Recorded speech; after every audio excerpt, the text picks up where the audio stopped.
Donc la question la question autour de laquelle je réfléchis, c'est la question de comprendre si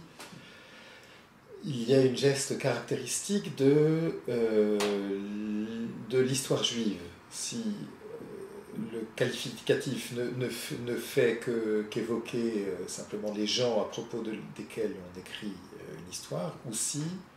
c'est de quelque chose d'autre qu'il s'agit. Pendant très longtemps, je pensais que simplement histoire juive désignait le fait qu'elle se penchait sur le devenir de ces gens particuliers qu'on appelle les juifs. Et de plus en plus, j'ai le sentiment qu'il y a une geste caractéristique qui a été déterminée par une matrice, et que cette matrice, c'est le débat avec le christianisme. Ce débat avec le christianisme, dans lequel pendant très longtemps, le christianisme s'est affirmé comme une continuité, un héritier du judaïsme, et que les sages, la littérature rabbinique, étaient occupés à affirmer qu'en réalité, il n'y avait pas de dépassement, que le judaïsme se maintenait dans son existence, même après que le christianisme soit apparu et prétendu le compléter et le dépasser d'une certaine façon. Et ce qui est très intéressant, c'est qu'à partir du début du XIXe siècle, il y a une écriture historique qui apparaît elle aussi dans le judaïsme, et qu'on a souvent interprétée comme étant la reprise par des intellectuels, des jeunes intellectuels juifs, du paradigme historique qu'on développe en Europe centrale au même moment. Et de plus en plus, moi j'ai le sentiment qu'on peut interpréter la naissance de cette histoire qu'on peut appeler juive comme la reprise de la posture des sages dans la polémique avec le christianisme, c'est-à-dire l'affirmation qu'il reste encore quelque chose d'entier et de vivant du judaïsme dans l'histoire et jusqu'à la période présente. C'est-à-dire que ce qui caractériserait l'histoire juive telle que j'essaie de la reconstituer ces temps-ci, c'est qu'elle est déterminée par cette volonté d'affirmer que l'histoire ne s'est pas finie. Donc l'histoire juive, ce serait une histoire qui affirmerait qu'elle n'a pas été dépassée. Ce serait ça. Et à partir de cette affirmation, elle construit une temporalité tout à fait singulière, parce que si elle n'a pas été dépassée, ça suppose de la constituer comme un objet continu depuis son origine et jusqu'à la période présente, jusqu'à la période dans laquelle elle s'écrit, alors que le propre de la geste historique générale est de présenter des moments de rupture et de dépassement. L'historiographie se constitue sur l'affirmation qu'il y a trois grandes périodes dans l'histoire humaine, la période antique, la période médiévale et la période moderne. Ce qui caractérise l'histoire juive, c'est au contraire l'affirmation qu'il y a une espèce d'unité temporelle ou de continuité temporelle, et que d'une certaine manière, c'est au service de l'affirmation de cette continuité temporelle-là que s'emploie toute une série de très grands historiens. Si on pense à Heinrich Graetz en Allemagne, Dubnow dans le monde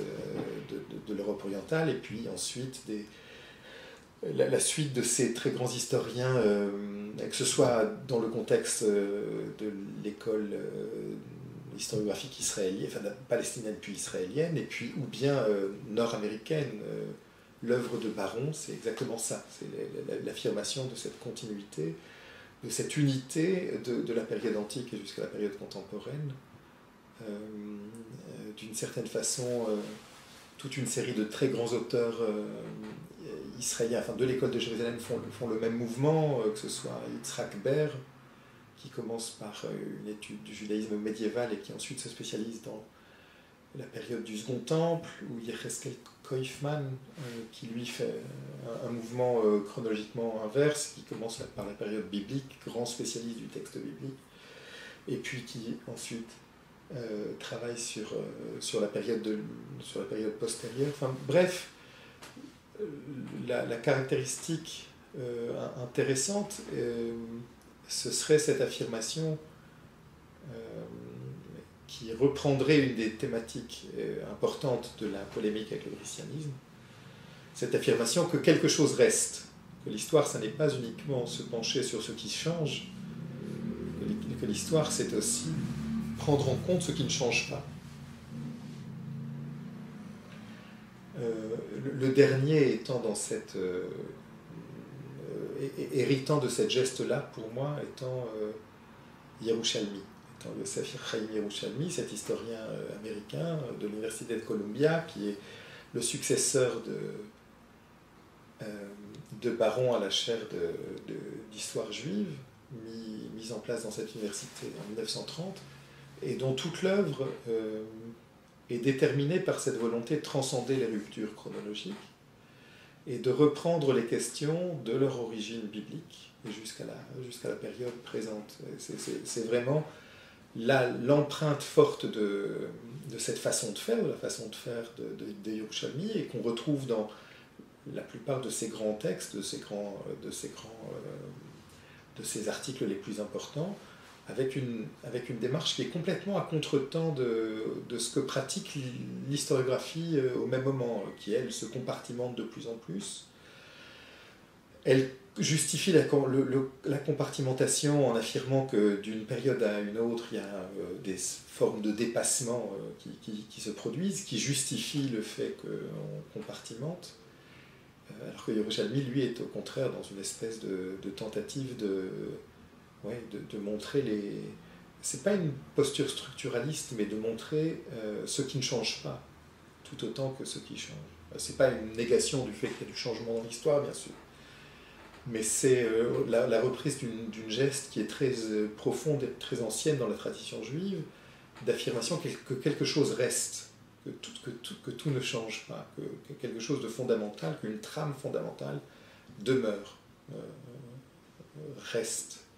se maintient, et qu'il faut s'intéresser à elle autant qu'aux éléments qui se sont transformés.